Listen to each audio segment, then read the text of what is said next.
आपके टमाटर, जो हफ्ता भर पहले तक आंखों को भा रहे थे, आज भद्दे काले धब्बों से भर गए हैं। पत्ते सूख रहे हैं और फल टहनियों पर ही सड़ रहे हैं। अगस्त के आखिर में ये एक आम नजारा है ना? लगता है कि गर्मी भर की सारी मेहनत बर्बाद होने वाली है। मगर घबराइए मत और अपनी मेहनत से उगाई फसल को अलविदा कहने की जल्दी बिल्कुल न करें। आप एक ऐसा वीडियो देख रहे हैं जो आपके टमाटरों के लिए आखिरी उम्मीद हो सकता है। आज हम उन शुरुआती उपायों की बात नहीं करेंगे जो आपको जून में करने चाहिए थे। आज हम बात करेंगे इन्हें फिर से जिंदा करने की। मैं आपको फाइटोप्थोरा से निपटने की एक ठोस और कारगर योजना बताऊंगा अभी, इस मौसम के आखिरी दौर में, ताकि आप ज्यादा से ज्यादा फल बचा सकें। और यकीन मानिए, कुछ नुस्खे आपको चौंका देंगे। तो फाइटोप्थोरा आखिर है क्या भला? और ये खासकर अभी ही इतनी तेजी से हमला क्यों करता है? फाइटोप्थोरा सिर्फ एक फंगस नहीं, बल्कि एक सूक्ष्म शिकारी है जिसे ठंडी रातें और सुबह की ओस बेहद पसंद है। अगस्त में तापमान का ये उतार चढ़ाव इसके लिए किसी दावत से कम नहीं होता। दिन में अभी भी गर्मी होती है, लेकिन रात में ठंड और नमी बढ़ जाती है। मिट्टी में सुस्त पड़े या पड़ोस से उड़कर आए इसके बीजाणु इन्हीं हालात में जाग उठते हैं और अपना गंदा खेल शुरू कर देते हैं। और अगर समय रहते कुछ नहीं किया गया, तो कुछ ही दिनों में ये आपकी पूरी फसल को तबाह कर सकते हैं। तो दोस्तों, सारा काम छोड़कर अपने दस्ताने पहन लीजिए। फसल बचाने का अभियान शुरू हो रहा है और हमारा पहला कदम एक तरह की शल्य चिकित्सा सर्जरी ही है। और मैं मजाक नहीं कर रहा। अब आपको एक दृढ़ और थोड़ा बेरहम माली बनना होगा। एक बीमार पत्ते पर दया करना आपको टमाटरों की पूरी फसल का नुकसान करा सकता है। हमारा लक्ष्य है कि संक्रमण के हर ठिकाने को तुरंत हटा दें। हर पौधे को ध्यान से देखें। पत्तियों से शुरू करते हैं। क्या आपको भूरे या काले धब्बे दिख रहे हैं, जिनके चारों ओर अक्सर हल्की फफूंद जैसी किनारी होती है? या हो सकता है कि पत्ता बस सिरे से सूखना शुरू हो गया हो? उसे तुरंत काट दे। केवल संक्रमित हिस्से को काटने की जरूरत नहीं है, पूरे पत्ते को तने से ही काट दे। समझिए, ऐसा हर छोटा धब्बा लाखों नए बीजाणुओं का एक कारखाना है, जो हवा और ओस की बूंदों के जरिए आपके पूरे बगीचे में फैल जाएंगे। अब तनों को देखें। उन पर गहरे लंबे धब्बे या धारियां तलाशें। यदि ऐसा धब्बा छोटा है, तो आप उसे सावधानी से काटने की कोशिश कर सकते हैं। लेकिन अगर आप देखें कि तना एक बड़े हिस्से में काला पड़ गया है, तो अफसोस, उस टहनी को नहीं बचाया जा सकता। संक्रमित जगह से नीचे पूरी टहनी को काट दें। यह एक तरह का अंग विच्छेद है जो पूरे पौधे को बचाता है। और अब सबसे मुश्किल पल। दिल पर भारी पड़ता है ना? टमाटर लगभग पक चुका है और तभी उस पर एक कठोर भूरा फैलता हुआ धब्बा दिखाई देता है। याद रखिए, ऐसा टमाटर अब और नहीं पकेगा। यह लाल और स्वादिष्ट नहीं बनेगा। ये बस सड़ जाएगा और साथ ही अपने आसपास के टमाटरों को भी संक्रमित कर देगा। इसलिए कितना भी दुख क्यों ना हो, उन सभी फलों को तोड़कर फेंक दे जिन पर फाइटोप्थोरा के जरा भी लक्षण हो। बहुत महत्वपूर्ण बात, औजार। केवल तेज और साफ सेकेटर या चाकू का इस्तेमाल करें। और हर पौधे के बाद, और अगर वह बहुत ज्यादा संक्रमित है, तो हर कट के बाद ब्लेड को अनिवार्य रूप से कीटाणु रहित करें। इसे स्पिरिट क्लोरहेक्सिडिन से पोंछे या पोटेशियम परमैंगनेट के गाढ़े घोल में डुबोए। नहीं तो आप खुद बीमारी के मुख्य वाहक बन जाएंगे। और आखिरी बात, लेकिन कम महत्वपूर्ण नहीं, हमने जो कुछ भी काटा है उसे कहां फेंके? किसी भी हाल में इसे खाद के ढेर में न फेंके। ऐसा करके आप अगले साल के लिए संक्रमण को बस सुरक्षित कर लेंगे। सबसे अच्छा विकल्प है जलाना। यदि यह संभव नहीं है, तो सभी को एक मजबूत कूड़े के थैले में इकट्ठा करें, उसे बांधें और जगह से बाहर ले जाइए। या फिर इसे जितना हो सके गहरा खोदकर क्यारियों से दूर गाड़ दें। याद रखें, इस स्तर पर हमारा काम ग्रीनहाउस या बगीचे में बीजाणुओं की संख्या को ज्यादा से ज्यादा कम करना है। ये कठोर है, लेकिन ये जरूरी है। ठीक है, सर्जरी का काम हमने निपटा लिया। अब जब संक्रमण के स्पष्ट स्रोत हटा दिए गए हैं, तो हमें उन अदृश्य बीजाणुओं पर पलटवार करना होगा जो पहले ही स्वस्थ पत्तियों और फलों पर फैल चुके हैं। और यहीं पर लोग सबसे बड़ी गलती करते हैं। बहुत से लोग दूध के मट्ठे, छाछ, आयोडीन, लहसुन के अर्क या जेलियन का, एक तरह का एंटीसेप्टिक का छिड़काव करने लगते हैं। दोस्तों, मैं लोक उपचारों का बहुत सम्मान करता हूं, लेकिन आइए ईमानदार रहे। ये सभी उपाय सिर्फ रोकथाम के लिए है, जैसे दांतों को सड़ने से बचाने के लिए ब्रश करना। ये पत्ती की सतह पर एक अम्लीय या क्षारीय वातावरण बनाते हैं, जो बीजाणुओं को अंकुरित होने से रोकता है। लेकिन जब बीमारी पहले ही फैल चुकी हो, जब फाइटोफथोरा देर से झुलसा पौधे के ऊतकों के अंदर घुस चुका हो, तो यह निमोनिया का इलाज कैमोमाइल बबून से गरारे करके करने जैसा है। यह अब काम नहीं करता।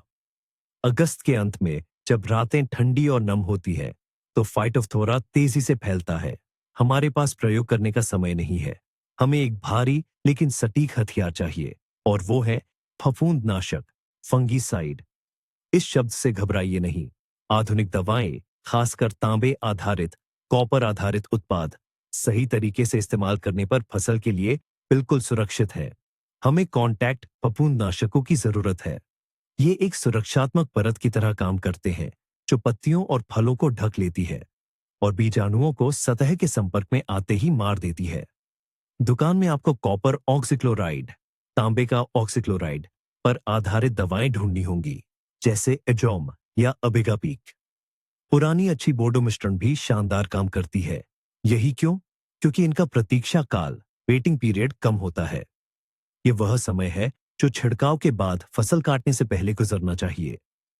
आमतौर पर यह 5 से 8 दिनों का होता है। यानी अगर आप आज छिड़काव करते हैं, तो 1 हफ्ते के भीतर आप आराम से टमाटर तोड़ सकते हैं। बस उन्हें अच्छी तरह धो लें। पैकेजिंग पर दिए गए निर्देशों को ध्यान से पढ़ें। दवा को निर्धारित मात्रा के अनुसार ही घोलें। इसे ज्यादा तेज बनाने की जरूरत नहीं है। इससे असर नहीं बढ़ेगा, बल्कि पौधे जल भी सकते हैं। छिड़काव शाम को सूखे और हवा रहित मौसम में करें।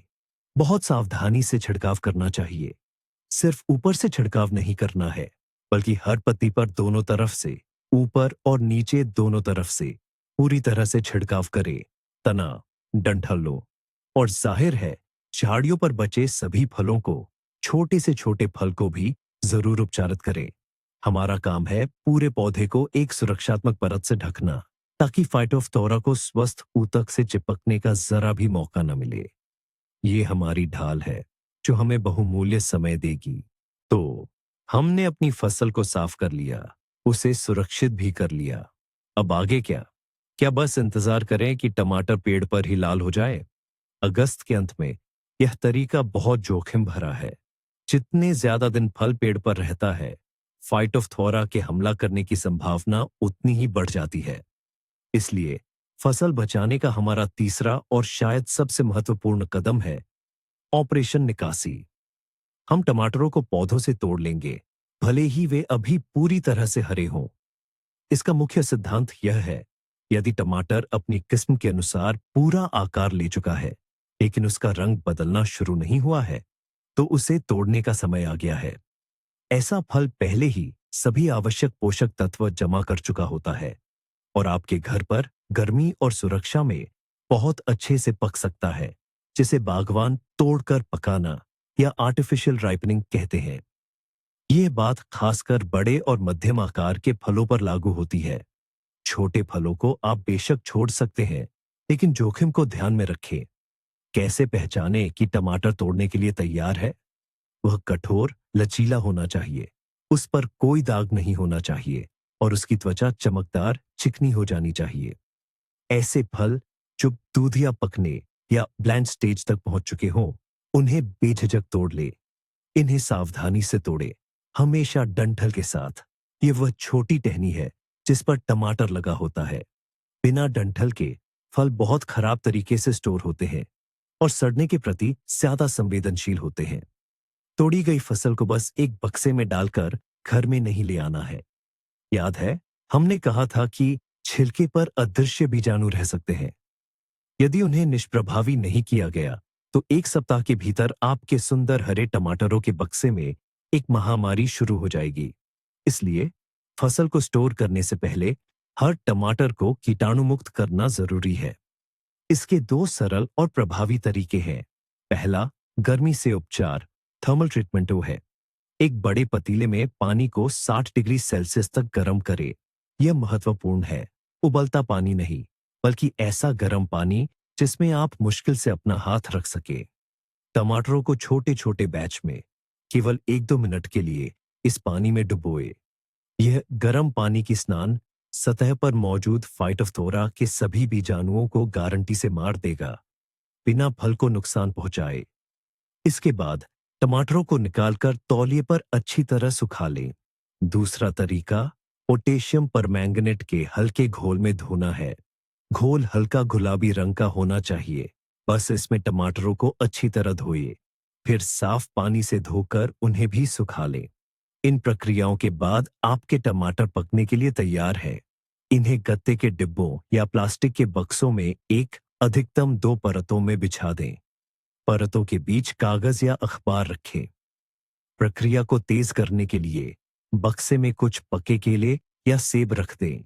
ये एथिलीन नामक गैस छोड़ते हैं, जो पकने में तेजी लाती है। बक्सों को सूखी, अंधेरी और गर्म जगह पर रखें और नियमित रूप से उन्हें जांचते रहना न भूलें। उन फलों को हटाते रहे जो खराब होना शुरू हो गए हों। यह देखने में थकाऊ लगने वाला कदम ही सीजन के अंत में फसल बचाने की आपकी लड़ाई में आपका सबसे बड़ा तुरपका इक्का है। और अब आता है सबसे महत्वपूर्ण पल, वह निर्णायक मोड़ जो यह तय करेगा कि आप अपनी फसल बचा पाएंगे या नहीं। अगस्त के आखिर में सफलता का सबसे बड़ा राज कोई जादुई दवा नहीं, बल्कि रणनीति में बदलाव है। आपको अब पौधे के स्वास्थ्य, उसके पत्तों और तनों को बचाने की लड़ाई बंद करनी होगी। झाड़ियों को बचाने का समय निकल चुका है। अब आप पूरी तरह से सिर्फ फलों के लिए लड़ रहे हैं। आपका मुख्य लक्ष्य है उन सभी फलों को जल्द से जल्द झाड़ियों से तोड़ लेना जो अभी तक संक्रमित नहीं हुए हैं, और ऐसी परिस्थितियां बनाना ताकि कटाई के बाद भी फाइटोफथोरा उन पर विकसित न हो पाए। और यहीं पर दूसरा और भी महत्वपूर्ण पहलू आता है, जिसे अक्सर लोग भूल जाते हैं। जब आप हरे ऊपर से स्वस्थ दिखने वाले टमाटर तोड़कर घर लाते हैं, तो आप केवल फसल ही नहीं, बल्कि उनकी त्वचा पर फाइटोफथोरा के अदृश्य बीजाणु स्पोर्स भी साथ ले आते हैं। यदि आप उन्हें बस खिड़की पर रख देंगे, तो 1 सप्ताह के भीतर उनमें से ज्यादातर काले पड़ सकते हैं। इसलिए उन्हें पकने के लिए रखने से पहले हर टमाटर को कीटाणु रहित डिसइंफेक्ट करना बेहद जरूरी है। ये बहुत आसान है। उन्हें बस कुछ मिनटों के लिए लगभग 60 डिग्री सेल्सियस गर्म पानी में डुबो दें या पोटेशियम परमैंगनेट के हल्के घोल से धो लें। यह आसान सा कदम उन बीजाणुओं को खत्म कर देगा और आपके हरे टमाटरों को लाल पके हुए रूप में बदलने की संभावना को कई गुना बढ़ा देगा। तो आइए अब संक्षेप में समझें। फाइटोफथोरा से फसल को आपातकालीन रूप से बचाने की हमारी योजना में 3 मुख्य चरण हैं। पहला, सभी संक्रमित हिस्सों की बेरहमी से छंटाई करना। दूसरा, बचे हुए पौधों और फलों पर सही दवा का प्रयोग करना। और सबसे महत्वपूर्ण, स्वस्थ हरे टमाटरों को समय रहते तोड़कर उनकी उचित कीटाणुशोधन, डिसइंफेक्शन करना। ये वीडियो अंत तक देखने के लिए आपका बहुत बहुत धन्यवाद। मुझे उम्मीद है कि ये सभी सलाहें आपको अपनी फसल को इस बीमारी से बचाने में मददगार साबित होंगी। यदि आपको यह वीडियो उपयोगी लगा हो, तो कृपया इसे लाइक करें और चैनल को सब्सक्राइब करना न भूलें, ताकि आप बागवानी से जुड़े अन्य महत्वपूर्ण नुस्खे न चूकें। और अब आपके लिए एक सवाल, आप सीजन के आखिर में अपने टमाटरों को बचाने के लिए किन तरीकों का इस्तेमाल करते हैं? शायद आपके पास भी कोई आजमाया हुआ खास तरीका हो। कृपया उसे कमेंट्स में साझा करें, ताकि हम सब एक दूसरे की मदद कर सकें।